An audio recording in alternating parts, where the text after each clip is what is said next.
Welcome back to Irving, Texas, home of Big 12 Media Days. I'm Jesse Newell, KUsports.com online editor. I'm joined by a special guest, Brad Thorson, offensive lineman for KU. We're going to talk some football 101, Brad, and I wanted to start with run blocking. Can you kind of talk to me a little bit about some of the technique that goes into run blocking and some of the things we really don't know about when we're watching the game? All right, well, I'll try and give you an idea. I know, offensive line is never really the position people watch, but it is a little bit more technical than people give us credit for. We might now. That's well, maybe here and now. But I think, some of the important things that people don't realize is it's not really about putting a body in front of a body, because I can jump in front of somebody, but the Gerald McCoys and Dominican Sue's of the world is just going to throw me out of the way. So one of the big things, it's really about creating the right power angles, being in a low bent knee position.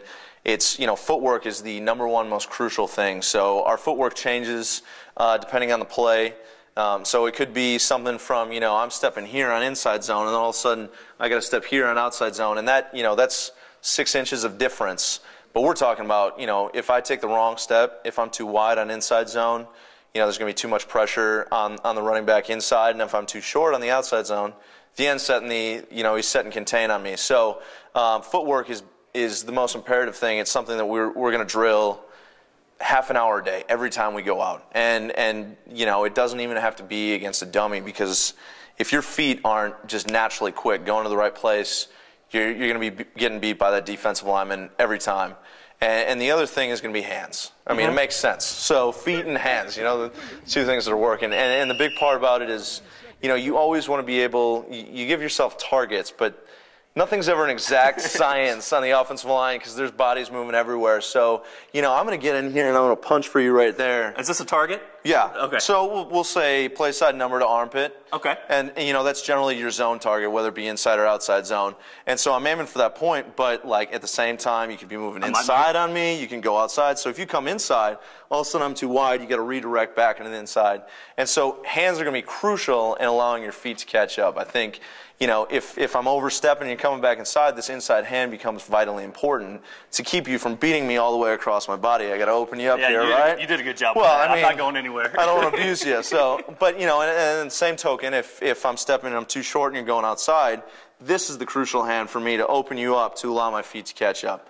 Very interesting. When you first snap, what is the first move, or what's the first thing you're looking to do on a run block? Well, it's going to be your first step. Your first two steps. And tell me about the first step. Absolutely most critical. It's a 6-inch step every time, no matter what you're doing, pretty much.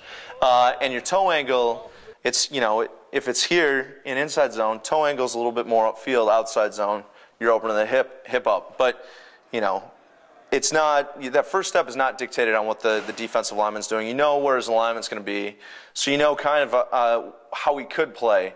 But the truth is, that first step, that's not reactionary. So if somebody's watching the offensive lineman, what can they look for to say, hey, I see what he's doing, or what can they look for to say, that guy really did his job on that run block play? You want to see quick feet. Anytime feet get slow, it's not going to end well.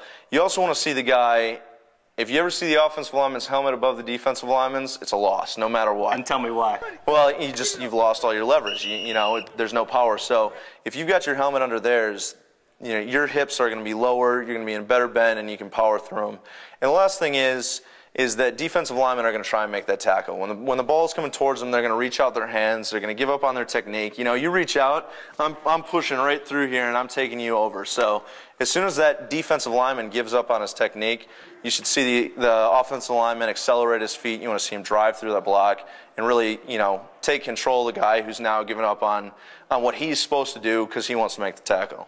Great stuff from Brad, and we're going to have another segment coming up here on pass blocking here in a second.